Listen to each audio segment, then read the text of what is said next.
What's happening, guys? This is the Grand Master of Faster, and welcome back to Let's Play Pokemon Stadium for the Nintendo 64.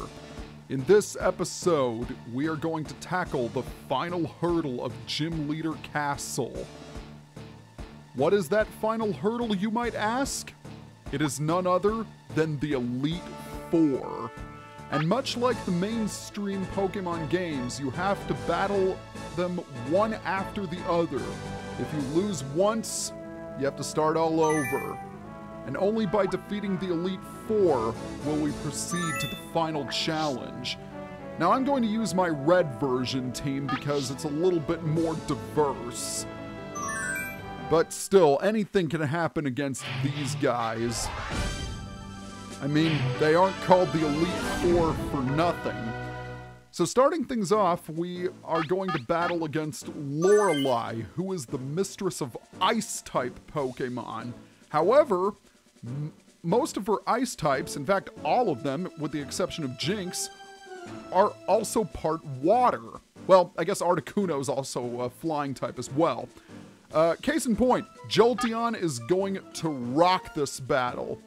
Just in case, we will bring Starmie and Tauros as backup. Exeggutor and Rhydon won't fare too well for obvious reasons. The challenger now faces the Elite Four. First opponent is Lorelei. And we get a really cool looking sunrise background for this battle, and the ones that will follow. So you gotta give the artists credit for their work in this game. Let's go ahead and start off with a Thunderbolt. By the way, Dugong is a water ice type with the moves Aurora Beam, Rest, Takedown, and Surf. It's definitely one of her easier Pokemon. But it does have the potential to use Rest, which will put it to sleep for 2 turns in exchange for fully restoring its HP. Thankfully, it decided to go with the Surf, so I will KO it without much trouble. So if Jolteon does get KO'd, I'm going to have to rely on Starmie, because if you remember, my Starmie also knows Thunderbolt. The very first time I fought against Lorelei, I honestly thought she was the toughest of the Elite Four because she was really strategic in how she planned her moves. Next up is going to be Slowbro. Slowbro is a water and psychic type with the moves Surf, Psychic, Thunder Wave, and Tri-Attack. You have seen me use Slowbro throughout this playthrough. I don't need to tell you how amazing it is. It's incredibly bulky. It can hit very hard, and it's super defensive. And it definitely reached its peak in Generation 4 when it received Slack Off. But, yeah, Slowbro's special, no match for Jolteon. That's pretty good.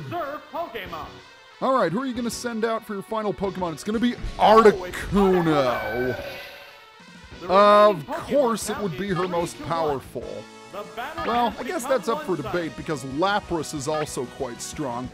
In any case, Articuno is an ice and flying type with the moves Bubble Beam, Sky Attack, Toxic, and Double Edge. Basically what this thing is going to do is it will try and poison you as quickly as possible with Toxic. And then it's going to hit you with a combination of Bubble Beam and Sky Attack to finish you off. And given Articuno's massive special stat, that Bubble Beam is going to hurt. 3 Thunderbolts, 3 KOs with a very lucky critical hit at the end. 1 down and 3 to go. Jolteon, you done good. Oh, I feel so proud of you, Jolteon. Alright, let us proceed to the second battle. And this battle is against Bruno. Now, Bruno specializes in Fighting-type Pokemon, but he also has a few rock Pokemon as well. Kinda makes me wish I had Gengar from my other team. but even without Gengar, Alakazam will still do well. Aside from that, let's bring Exeggutor and Starmie with us. I think this setup should be good. It all depends on if I can keep Alakazam alive. The next adversary is Bruno. He is one rugged opponent. He is a rugged opponent, and just like that, he starts off with his most powerful Pokemon. Machamp is a fighting type with the moves Karate Chop, Submission, Hyper Beam, and Seismic Toss. This thing is a beast. It is capable of dishing out large amounts of damage with Submission and Hyper Beam. And it also has Seismic Toss to gradually lower your HP with a series of minor attacks, but effective ones nonetheless. Alright, next up is going to be Rhydon. Rhydon is honestly one of his weaker Pokemon. Rhydon is a ground and rock type with the moves Fury Attack, Horn Drill, Body Slam, and Fissure. Yeah, it's got two one-hit KO moves, which is not the smartest idea. And I can't believe it actually survived a psychic attack, and I can't believe I got freaking paralyzed from that body slam. There is no justice in this world.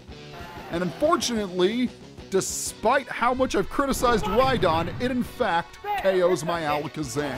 Oh, is it down and out? Yep, I've eaten my words now. But that's why I brought Exeggutor with me.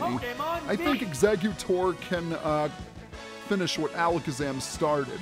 And again, I did take out Machamp, which is bar none his most dangerous Pokemon. So let's hit Rhydon with the Psychic attack. I could have used Mega Drain, but I'm at full health already. If you can use a Water and Grass type, Rhydon will go down in the blink of an eye and a snap of a finger. Or longer. It might take a little bit depending on how long the animation lasts. Alright, last Pokemon is going to be Hitmonchan. Hitmonchan is a fighting type with the moves Mega Punch, Thunder Punch, Ice Punch, and Double Team. It does have the elemental punches, but because its special stat is so low, they won't be particularly effective. It wasn't until the physical special split in Gen 4 that Hitmonchan really started to shine and was able to use those elemental punches. But with that being said, Bruno has been defeated. Well, I must say, given the fact that you're the Elite Four, you're not very elite in nature, guys. You're gonna have to do better than that. Let's see what battle number 3 holds for us.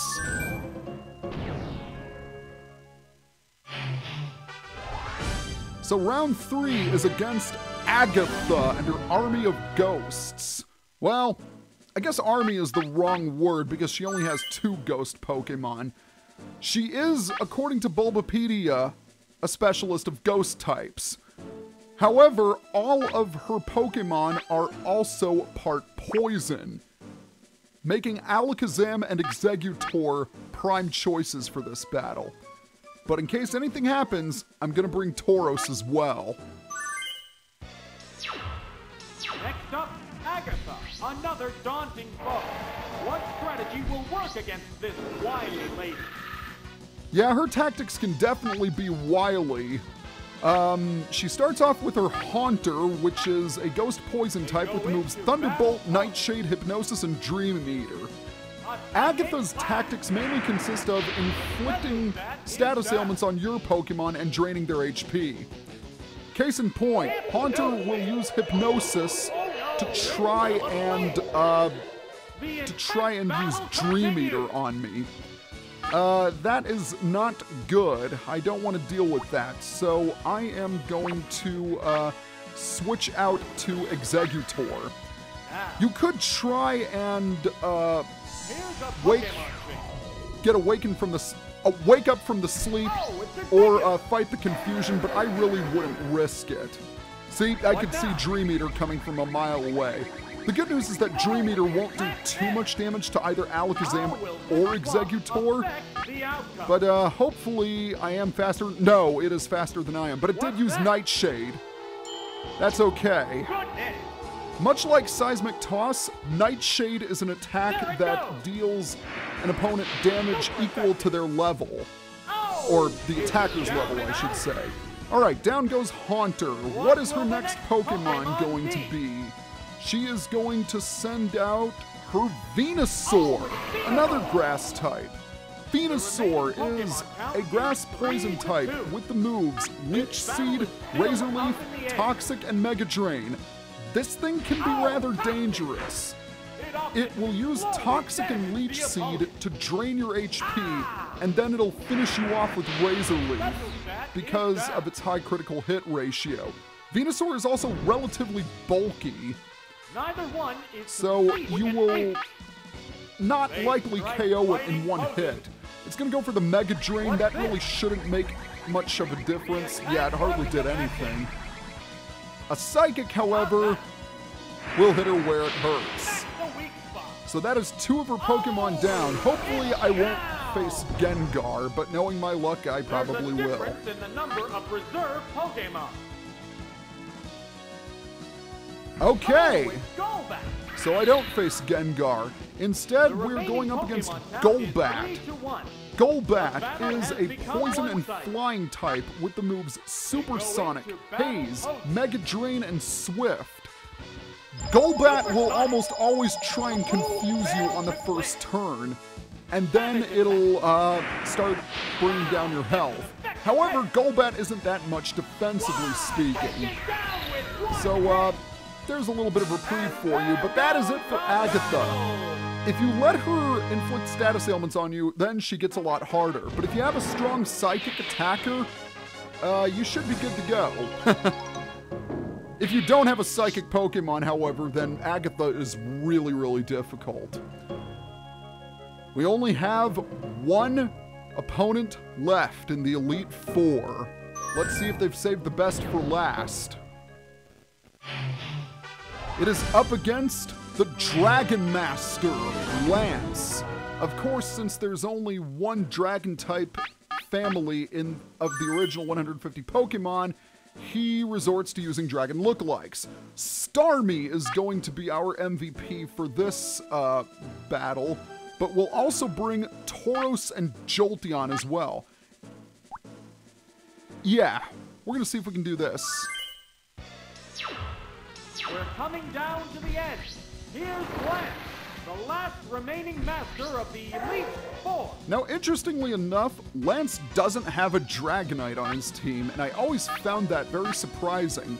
He's going to be leading off with his Lapras. Lapras is a water and ice type with the moves Blizzard, Thunderbolt, Surf, and Confuse Ray. In my opinion, it's not as dangerous as Lorelei's Lapras is, but it can still be very powerful if you let it be. Let's hit it with a Thunderbolt and see what happens. Now, I'm not really sure if it's going to do as much damage as... no, it didn't. And that's also because Lapras is relatively bulky. Oh, God. I don't know how I'm going to survive this. Yeah, only 30 HP left.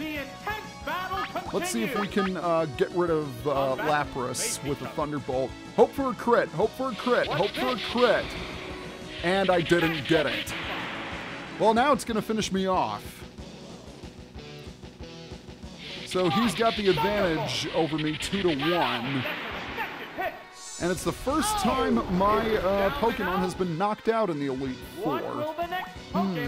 Well, an obvious choice is going to be Jolteon. I could have sent it out earlier, but I didn't know how well it would have taken a Thunderbolt. In fact, I probably should have done it because Jolteon would have resisted Thunderbolt. Oh, good God, I am the biggest idiot on the face of this earth. And of course, now I get a pointless critical in taking out that Lapras. So we're both at a Pokemon apiece. The next Pokemon is... Alright, what is coming out next? I gotta hope for Gyarados, because that would help. No, it's gonna be Kangaskhan instead. I didn't want to see Kangaskhan out here. So I'll have to switch. Go into battle post. So I'm gonna switch out Jolteon because Kangaskhan knows Earthquake. Speaking of movesets, Kangaskhan is a normal type with moves Dizzy Punch, Earthquake, Rock Slide, and Surf. Quite the type diversity in its moveset. This is definitely one of his more powerful Pokemon. Why do you get a critical hit? Will this Pokemon I ask you, why do you get a critical hit and I didn't when I needed one? Alright, how much will a Body Slam do? And of course, I don't get the paralysis for Body Slam. Alright, it's going to hit me with a Dizzy Punch. Now, contrary to its name, Dizzy Punch will not cause confusion. It's merely a strong normal type attack, and it is a move that is learned exclusively by Kangaskhan. What's this? Alright, one more Body Slam should do the trick. I know I can resist a Dizzy Punch, which is good. The bad news is that Tauros is in critical health. So, one more Body Slam will be able to KO it. Provided it hits, of course. And that is it for Kangaskhan. So, two of his Pokemon are down, but he's about to match me. Well, Lance, you're definitely living up to your reputation. You are proving to be the toughest so far. Oh god, Aerodactyl. Oh, that's not good, because it's gonna outspeed me. Aerodactyl is a rock and flying type with the moves Supersonic, Fly, Hyper Beam, and Sky Attack, and it's gonna go for the Fly. So that's real interesting. Yeah. There's no way I'm going to survive this, and switching to Jolteon won't help either. Alright, down goes Tauros. Jolteon, you are my last hope. You've served me well in the Gym Leader Castle as well as the Prime Cup. And I need you to prove your worth once again.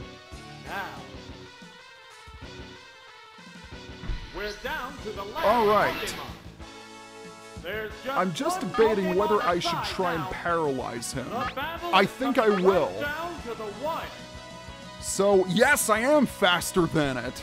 Alright, I was worried because, as I mentioned before, Aerodactyl is lightning fast. Oh god, it's gonna use Hyper Beam! Oh, that's gonna hurt. Oh wow!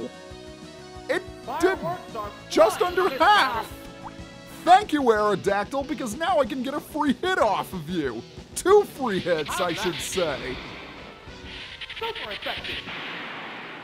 And that is it! Whoa, that was a close battle. Much closer than what I would have wanted it to be, but... yeah, Lance, you definitely gave me a run for my money, dude. Alright, that is a win.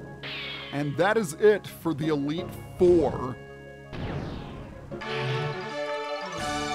We have only one battle left in the Gym Leader Castle. We received the key from the Elite Four and opened the gate to the upper floor, where our rival is waiting.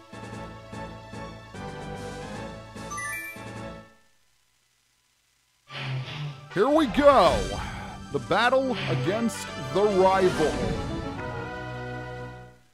So here's the deal about your rival.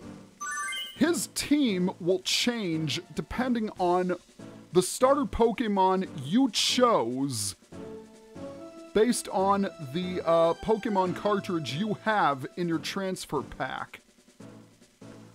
So, if you chose Charmander, Squirtle, or Bulbasaur, then his team is going to be a little bit different from yours.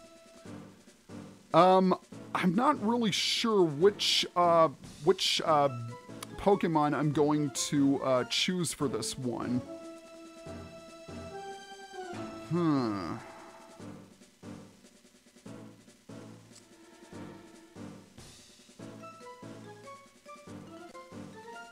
I think for starters, I am going to choose Starmie. Well, actually, no, not Starmie. He's got 3 Pokemon which are weak against rock, so Rhydon would obviously be a good choice. However, I think I'm going to lead off with Tauros for this one. And then I'm going to choose Rhydon. But just in case, I'm going to get Alakazam as backup. All right, I think we are ready to go. This is truly it! The final battle against the rival! This is the final act in a long and arduous quest in the Gym Leader Castle! So right now, he's using his rental team. All right, his first Pokemon is going to be Exeggutor. His Exeggutor is a Grass and Psychic type with the moves Solar Beam, Leech Seed, Double Edge, and Toxic. Pretty powerful. Now, I should warn you that your rival's team is going to be tough no matter which one it is. What team he uses depends on what version you're playing, what starter Pokemon you chose, and in the case of Yellow, the win conditions that are set up depending on the outcome of the battle at Oak's Lab and the outcome of the battle at Route 22. Because remember, in Pokemon Yellow, he has Eevee as his starter, and his evolution is going to change depending on what happens. And those factors are what determine his team in Pokemon Stadium. And speaking of one step closer to victory, I should be getting my first KO against his Exeggutor. There really is no Pokemon on his team that is weak. I mean, his Pokemon are all going to be tough, no matter what. And I mean, it's the final battle. What else did you expect? Oh, it's Ninetales! Alright, his next Pokemon is going to be Ninetales. Ninetales is a fire type with the moves Body Slam, Flamethrower, Dig, and Toxic. So hopefully Earthquake will do a large amount of damage. And just over 3/4. That's not bad at all. Oh, jeez. Leech Seed. I freaking hate Leech Seed. Alright, that Body Slam didn't do nearly as much as I thought it would. In fact, I thought it was going to use Dig, so as to drain a little bit more of my health. But Tauros is going to KO 2 of his Pokemon. That's going to be really good for me, because now I have the advantage. The only question is, what is his last Pokemon going to be? He's gonna choose Electabuzz. Electabuzz is an electric type with the moves Thunderbolt, Thunder Wave, Seismic Toss, and Reflect. That is a pretty dangerous move set. If he gets Reflect set up, then that's gonna make things difficult because of I don't want my attacks getting cut in half. Super effective. And down goes Electabuzz! We have won!